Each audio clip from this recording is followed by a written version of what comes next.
Don't move, don't whisper, don't even breathe.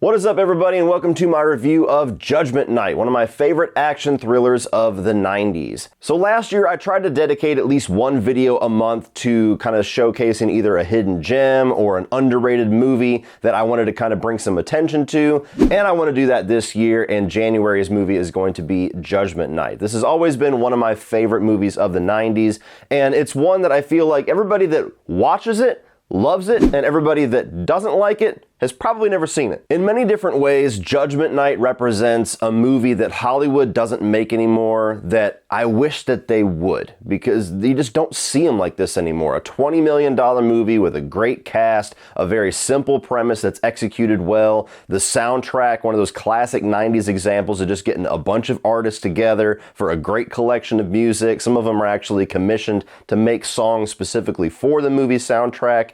And the soundtrack is, oddly enough, more well-known than the movie itself. I mean, you think back to things like From Dusk Till Dawn or Last Action Hero. There are so many movies, specifically in the 90s, we can think of that the soundtrack was just a fucking classic. Just an album that you would listen to on repeat. And Judgment Night has always had the reputation of being one of those premier albums from the 90s. We don't get that anymore either. What movie in recent memory has had a soundtrack that's just so kick-ass that it's almost synonymous with how great the movie is? Nonetheless, Judgment Night tells the story of a group of friends that are going off in this tricked-out RV to a boxing match in Chicago. They hit a bunch of traffic and decide to veer off of the beaten path and go through kind of the inner city Chicago to take a shortcut, and they inadvertently end up on the turf of a ruthless gang led by Denis Leary. They witness a murder and then spend the rest of the night on the run for their lives. Starting off with the positives, this is a premise that we have seen done a number of ways, even in the 90s itself, with things like Trespass. You take a bunch of suburbanites, you put them off into the inner city, and basically all of the fears that a lot of us have, whether rational or irrational, start to come alive during this adventure. And I think this is one of the better executed and tightly executed versions of those stories. From the moment that these characters are on the run, they start to hit all of these different blockades of being in an area where they are completely out of their element. They go into buildings that they can't find access to. They end up in apartment buildings where everybody is scared to death, doesn't want to open their doors, doesn't want to help anybody, even if they know the person on the other side of the door desperately needs it and will probably die if they do not help them. You run into multiple versions of gangs and gang life throughout this, and even to the point where a public transportation denies them access because they just don't seem like they belong there. Something that is said audibly at least once or twice in this film is that this is just in their backyard. Like, this is miles away from their house. These people could literally descend on their neighborhood at any point, and that's just something that all of us, it's always in the back of our heads. Like, we feel safe within our neighborhood, within the environments that we are familiar with, within our homes, hopefully, but how far away would we have to go to end up in a situation or around people that would be very bad, very terrifying, and possibly life-threatening? And one of the ways that they execute this premise that I think is done very well, that's kind of unique for Judgment Night, is that this is one of those chase movies where the main characters are constantly stopping. They don't just keep running, which is typically the thing that a lot of us viewers are yelling at the TV, just keep going. Why are you stopping at this house? Think of movie like, shit, right here. Perfect example. I didn't even plan this, but the movie that I'm wearing a t-shirt of, the Texas Chainsaw Massacre remake. I love it, but the main character constantly stopping instead of continuing to run drove me nuts. This is a movie where every single time they stop, you understand the rationale for why they are stopping at this place, what objective they are trying to achieve by stopping at this place, and it also gives a completely new blockade, a new problem for them to rise above because they have stopped at this. And for me, it even maintains logic as far as how the villains are always able to pinpoint where the main characters have gone. Did they turn left? Did they turn right? Did they go forward? Did they stop? Did they keep running?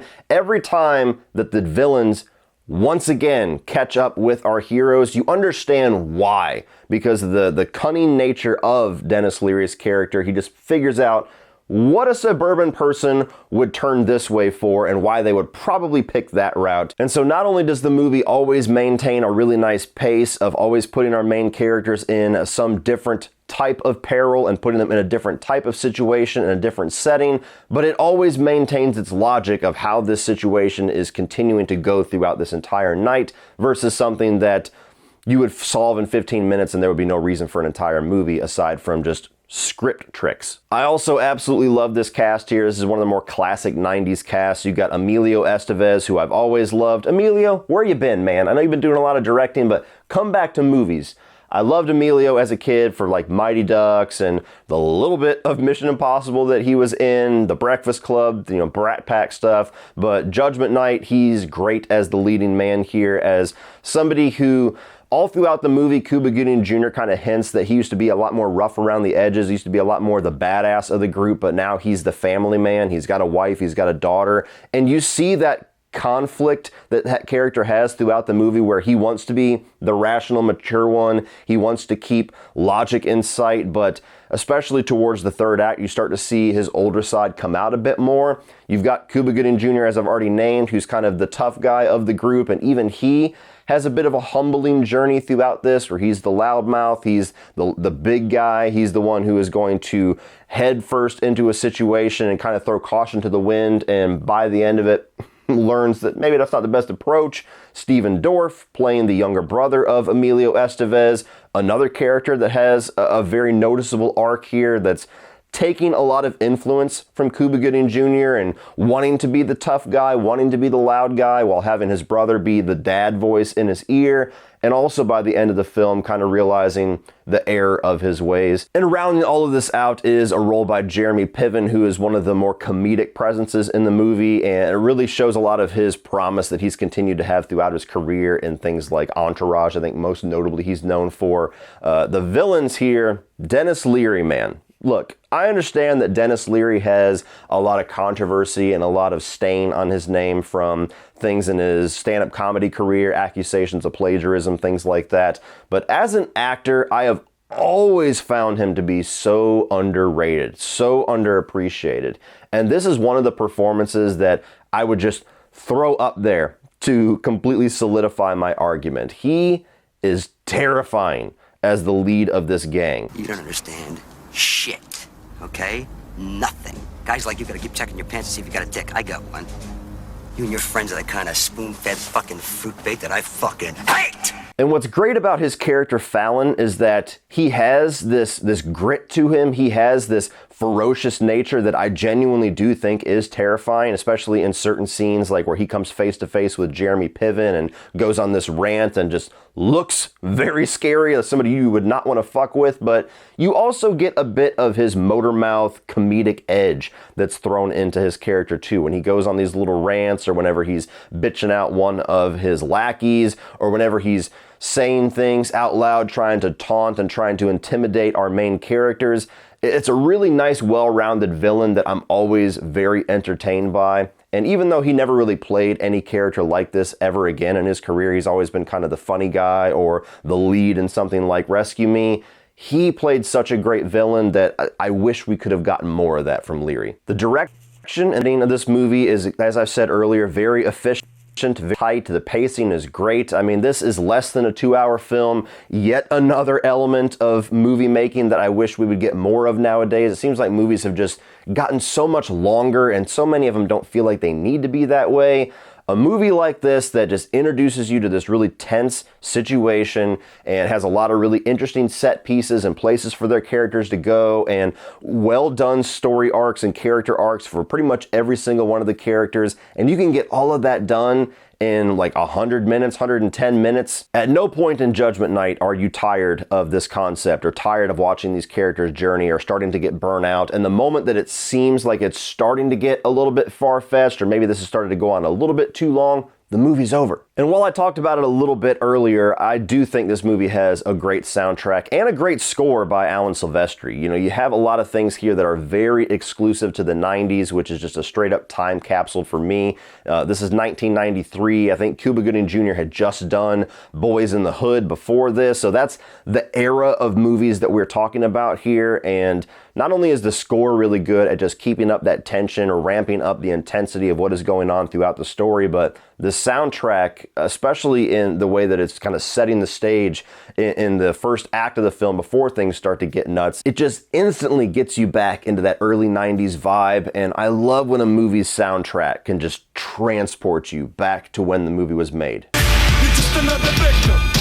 As far as mixed aspects, because Denis Leary's character and his persona on screen is so large, I feel like he really overshadows the other members of his gang, and maybe the movie doesn't even really spend enough time kind of dedicating screen time or giving enough dialogue to these other three members. Peter Green is like his second in command, and he's the only one that really stands out a bit among these other three, and he's very notorious, especially in the 90s, for playing great villains. You think The Mask, you think his little spot with the Gimp in Pulp Fiction, but you don't really get to know much about the other three members of the gang. And there's not even like a ton of character development or relationship development done as far as establishing the relationship that they have to Denis Leary. Like, we're told after one of these characters bites the dust, like, hey, he was your best friend and he's fucking dead now. And you never quite grasp that throughout the movie. You're like, oh, really? That was Leary's best friend?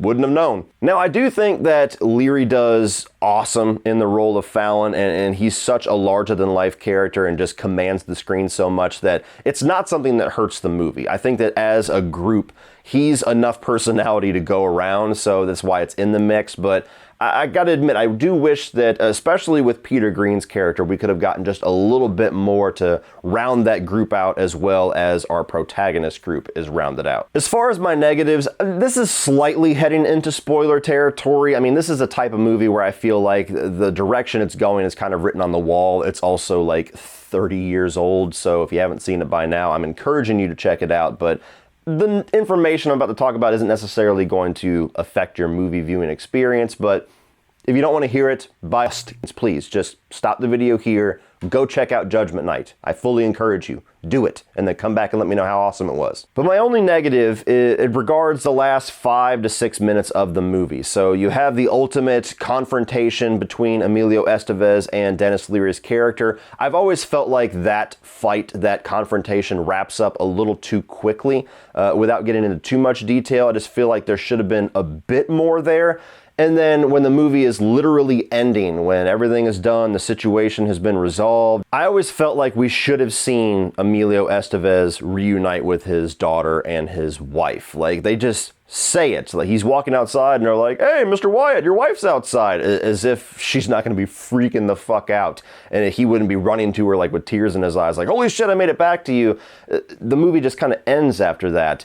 And I've always felt like that would have made the movie just a little bit better, just to finally see the end of his journey that he's been fighting for this entire movie, getting back to his family, getting to see that, I think would have benefited just a little bit. Again, it doesn't take away from the movie. It's not like the last couple of minutes are destroyed because we didn't have that, but every time the credits roll, I'm like, man, it would have been nice to see that. But overall, guys, I absolutely love this movie. This is one of the classics of the 90s for me. Absolutely one of the most underrated and underappreciated films of the 90s. And it's a type of movie in so many ways that we just don't see anymore, that I wish would start to have its resurgence. If they do make movies like this, it just gets dumped on streaming, or they try to ramp up weird elements of this to make it a much larger concept than it actually should be.